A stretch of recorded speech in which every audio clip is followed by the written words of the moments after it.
Hi everyone, there is an article came on July 9, 2020 in Indian Express regarding the banning of dog meat in Nagaland. In Nagaland, the law banning dog meat is seen as continuing the assimilation process and civilizing project without consulting local communities.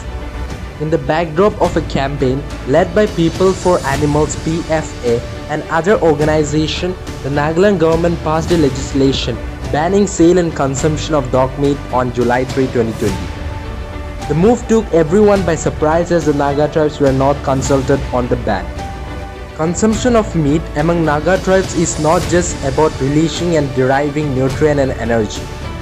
Meat also holds a special place in their custom, culture and ritual practices. The Naga Club reflected this part in their memorandum to the Simon Commission in 1929. Our language is quite different from those of the plains and we have no social affinities with the Hindus or Mohammedans.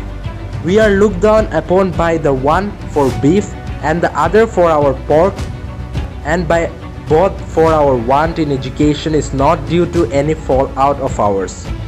Early on, the Naga leaders were aware that food and language, among other things, given them a distinctive identity.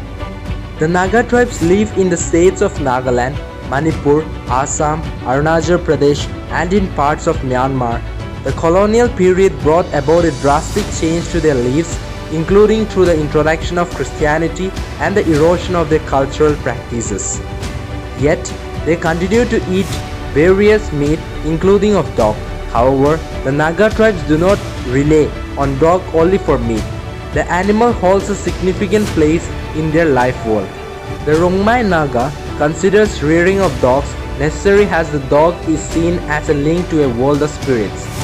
The howling of a dog at night is taken as a sign of impending danger and the family tries to avoid it by performing rituals.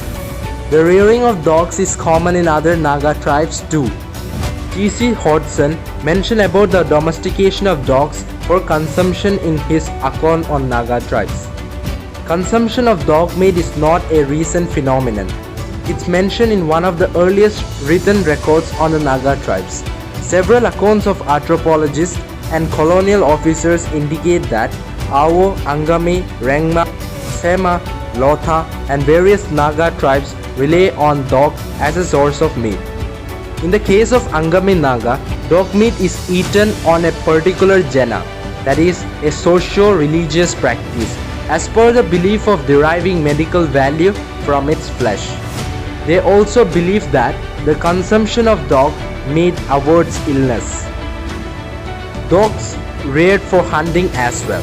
Hodgson noted that during hunting, the Naga took the dogs along, which sometimes was useful to chase the prey.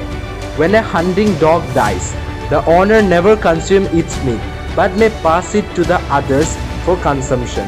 This is true for the Sema Naga as well as they revere hunting dogs. In the case of Angami Naga, when the hunting dog becomes too old and unfit for hunting, the owner gives it to others for consumption as meat. In the belief system and customs of the Naga tribes, the dog holds a significant place during funerals. Among the Tangul Naga, at the time of burial of a deceased person, a dog is killed and kept on the grave to provide the dead person company during the journey to the land of the dead. A similar practice is found among the Lotha Naga and the Sema Naga. In the case of the Annals Naga, women perform rituals which involve a sacrifice of animals, including dogs, to avoid any danger or unforeseen events. With the advent of Christianity and the interface with the outside world, the ritual practice was gradually given up. There are some Naga tribes like the Rongmai Naga which still retain the ritual practice involving the sacrifice of the dog when someone dies. A Thakan, an animal or a bird, is sacrificed. If it is a dog, it is done to protect the deceased from evil spirits and help the deceased on his way to the land of the dead, called Talairam.